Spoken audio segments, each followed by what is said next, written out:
तब वो क्रिकेट खेलता था।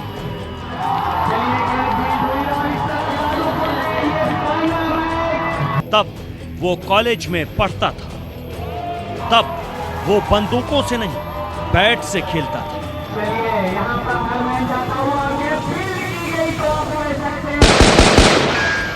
ऑलराउंडर से पूरब का अंडरवर्ल्ड बनाने तक की सच्ची कहानी।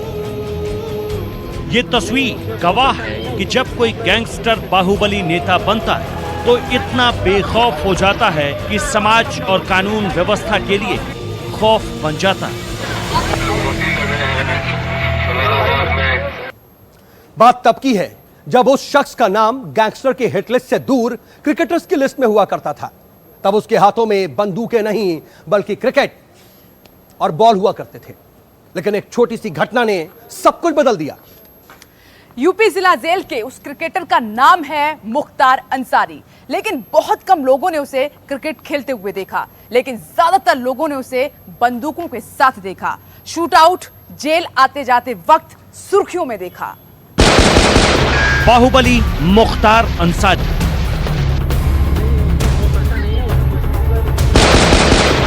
गैंगस्टर मुख्तार अंसारी।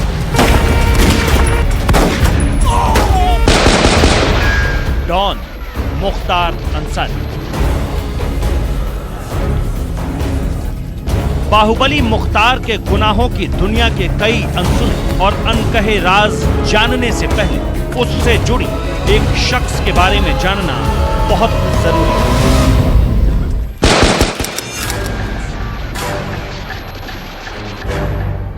1947 और 48 में भारत और पाकिस्तान के बीच पहला युद्ध चल रहा था।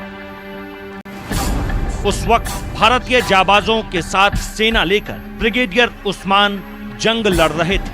कहते हैं पाकिस्तानी सेना ने उन्हें अपनी सेना का मुखिया बनाने का ऑफर दिया, लेकिन उन्होंने तिरंगे का साथ नहीं छोड़ा। इस जंग में वो शहीद हो गए। तब गाजीपुर का मुख्तार अंसारी सिर्फ 17 साल का था। शहीद ब्रिगेडियर उस्मान रिश्ते में मुख्तार के नाना लगते थे, लेकिन मुख्तार शायद अपने नाना की जिंदगी, उनके जज्बात और उनकी शहादत से कोई सबक नहीं लिया। इसीलिए उसने वो रास्ता चुना जिसमें जंग तो थी, लेकिन देश के लिए नहीं बल्कि गैंग।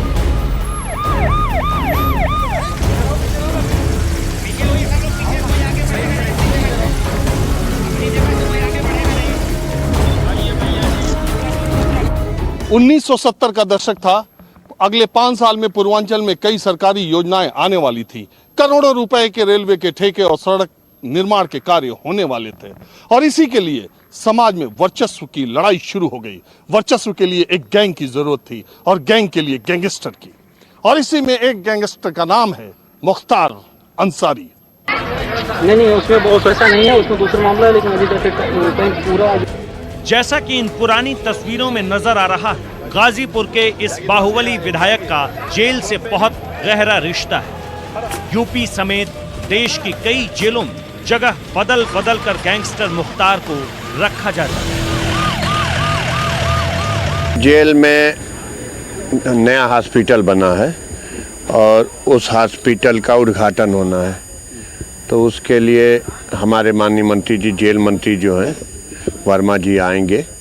उसी के लिए मैं आया था और उनको हम लोग लाने की कोशिश में हैं कि वो आएँ जेल पर, और जेल में जो जो समस्याएं हैं बंदियों की, उन समस्याओं को, जैसे कि बैरिक टूट गई है, जो मेन वाल है वो टूटी हुई है। खैर, सलाखों के पीछे तक का सफर बिल्कुल अलग अंदाज में। हत्या, दर्जनों शूटआउट। शुरुआत हुई 1980 के दौर में। तब उसने जेल कभी देखी भी नहीं थी। तब उसे सिर्फ कॉलेज में साथ पढ़ने वाले छात्र जानते थे। गाजीपुर के मोहम्मदाबाद में रहने वाले पड़ोसी जानते थे। सब जानते थे कि मुख्तार बाहुबली नहीं बल्कि फास्ट बॉलर था। मोहम्मदाबाद के लोग बताते हैं कि कॉलेज में उसे 6 फुटिया कहते थे। वो ऑलराउंडर था। बाकी 2 भाई अफजाल और सिकबतुल्लाह बैट्समैन थे। तीनों गाजीपुर में क्रिकेट खेलते थे,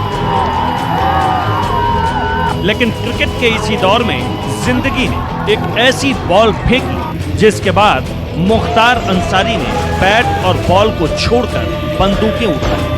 गाजीपुर में मुख्तार का परिवार जमींदार था और पिता सियासत पे अच्छी खासी दखल रखते थे। यूसुफपुर मोहम्मदाबाद में वो नगर पंचायत के चेयरमैन भी चुने गए, लेकिन एक ठेके को लेकर विवाद हो गया और वो भिड़ गए सच्चिदानंद राय से। और सभी जानते हैं कि गाजीपुर में राय कितनी बड़ी संख्या में है। वो चाहे जिसे बना दें और वो चाहे जिसे बिगाड़ दें। सच्चिदानंद राय अपनी बिरादरी के दम पर मुख्तार के पिता से भिड़ गए।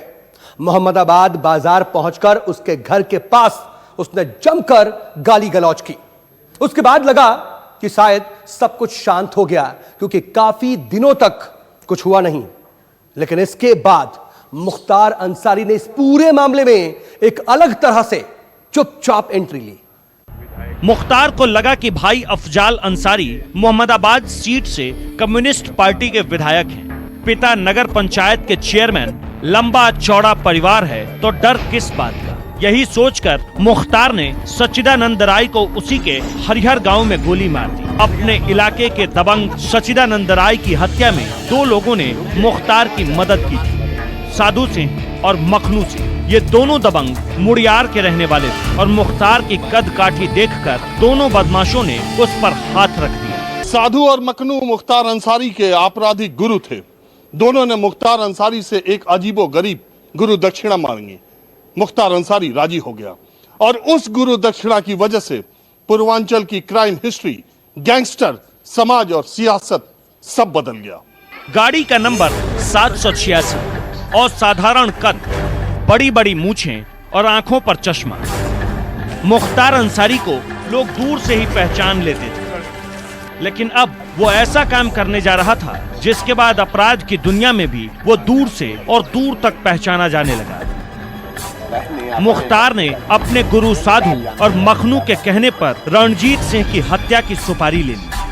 रणजीत सिंह मुख्तार के आपराधिक गुरुओं का दुश्मन था। क्रिकेट में सटीक निशाने के दम पर बॉल से विकेट उखाड़ने वाले मुख्तार ने बंदूक से भी ठीक ऐसा ही निशाना लगाया। स्थानीय लोग बताते हैं मुख्तार अंसारी ने रणजीत सिंह के घर के ठीक सामने रहने वाले रामू मल्लाह से दोस्ती की। जातिगत समीकरण और मछली के ठेकों को लेकर रणजीत और रामू मल्लाह के बीच दुश्मनी चलती थी। इसलिए मुख्तार ने रामू मल्लाह के घर में इस हत्याकांड की साजिश रची। उसने रामू मल्लाह के जरिए रणजीत के घर के बाहरी हिस्से में एक सुराख करवाया। यह ऐसा सुराख था जहां से रणजीत के घर का आंगन दिखता था। इसके बाद मुख्तार ने इसी सुराख की सीध में रामू मल्लाह के घर में एक सुराख कर दिया। अब वो रामू के घर में बने सुराख से सीधे रणजीत के आंगन में देख सकता था। रणजीत अपने आंगन में टहल रहा था। सटीक निशानेबाज मुख्तार ने निशाना लगाया, एक गोली चली और रणजीत ढेर भाई। अरे क्या हो गया भाई?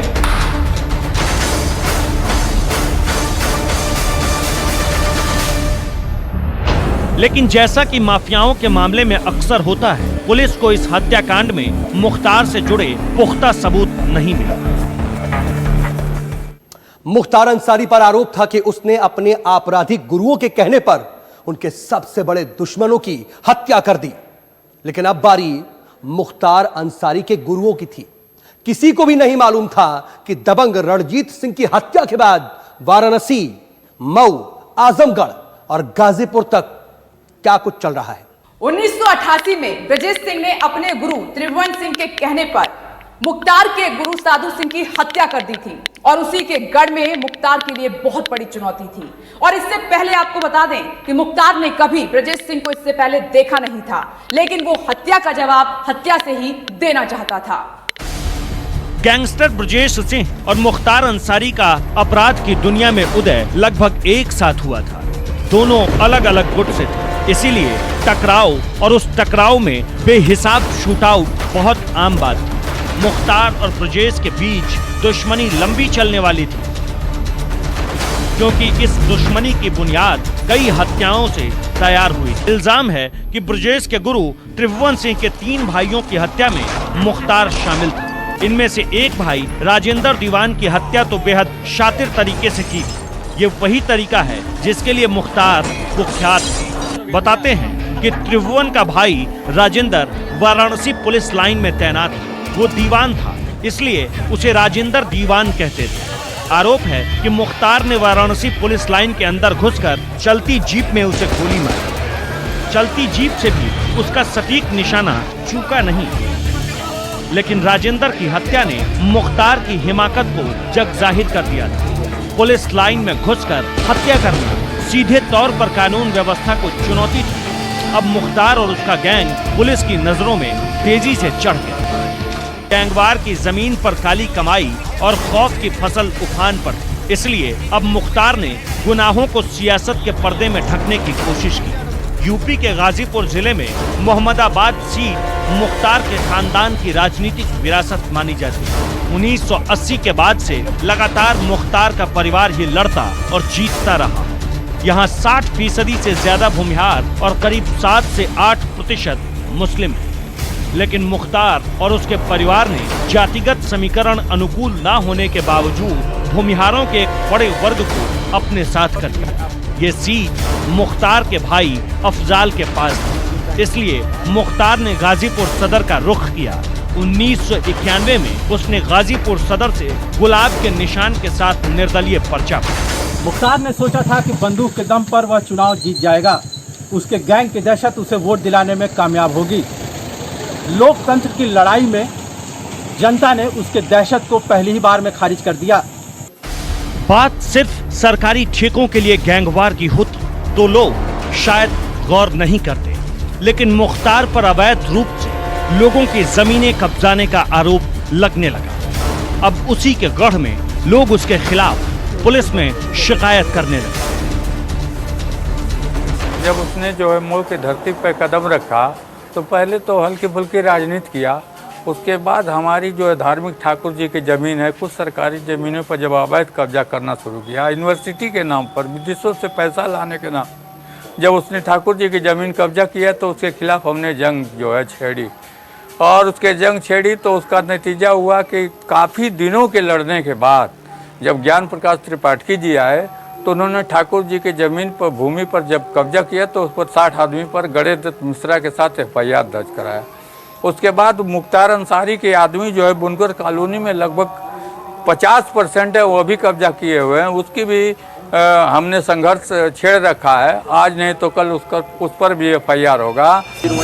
पहली राजनीतिक हार के बाद मुख्तार ने एक बार फिर गुनाहों की दुनिया का रुख किया, क्योंकि वो जानता था कि सियासी हार जीत पर उसका जोर नहीं, लेकिन अपराध की दुनिया में कमजोर पड़ गया तो बंदूक के दम पर जुटाया गया करोड़ों का साम्राज्य बिखर सकता है। इसलिए मुख्तार एक बार फिर हथियारों का हमसाया बन गया। जिस दौरान मुख्तार अपना एक हाथ गुनाहों की दुनिया में और दूसरा हाथ सियासत में आजमा रहा था, उस दौरान ब्रजेश सिंह यूपी, बिहार, मुंबई, गुजरात, ओडिशा और पश्चिम बंगाल तक कोई, लेकिन वो हमेशा के लिए पूर्वांचल छोड़कर नहीं गया था। चुनावी हार के बाद जब मुख्तार का सारा जोर सरकारी ठेकों पर था, इसी बीच 1993 में पूर्वांचल में ब्रजेश सिंह की वापसी हुई। दोनों के बीच पुरानी दुश्मनी की जंग अब एक नया रूप ले चुकी थी। गाजीपुर से लेकर वाराणसी तक मुख्तार और ब्रजेश सिंह दोनों का गैंग काम करता था, या यूं कहीं सरकारी ठेकों को लेकर पूर्वांचल के 5 जिलों तक इनका धंधा फैल चुका था। लेकिन 1996 में मुख्तार अंसारी ने इसे नया मोड़ दे दिया। 1996 में मुख्तार अंसारी ने पहली बार गाजीपुर छोड़कर मऊ सदर से विधानसभा का पर्चा भरा। इस बार उसकी किस्मत, या यूं कहूं कि मऊ के लोगों ने उसका साथ दिया और 1996 में मुख्तार अंसारी बहुजन समाज पार्टी के टिकट पर पहली बार विधानसभा पहुंचा। मुख्तार के विधायक बनने के बाद उसके गुनाहों को एक तरह से राजनीतिक संरक्षण मिल गया था। विधानसभा में दाखिल हो चुके मुख्तार अंसारी के पास अब विधायक का पद भी था। विधायक का यही पद उसके गैंग और सरकारी ठेकों की रेस में उसका मददगार बना। अपने आपराधिक और राजनीतिक बाहुबल का इस्तेमाल कर मुख्तार अंसारी ब्रजेश सिंह को कमजोर करने लगा। अब ब्रजेश सिंह को भी अपने किसी राजनीतिक संरक्षक की तलाश थी। नमस्कार, मैं हूं मानक गुप्ता। अगर आपको हमारा ये वीडियो पसंद आया हो तो इसे लाइक और शेयर जरूर करें और हाँ, हमें सब्सक्राइब और फॉलो करना ना भूलें ताकि आप देश और दुनिया की कोई खबर मिस ना करें। तो जुड़े रहिए हमारे साथ और देखते रहिए न्यूज़ 24।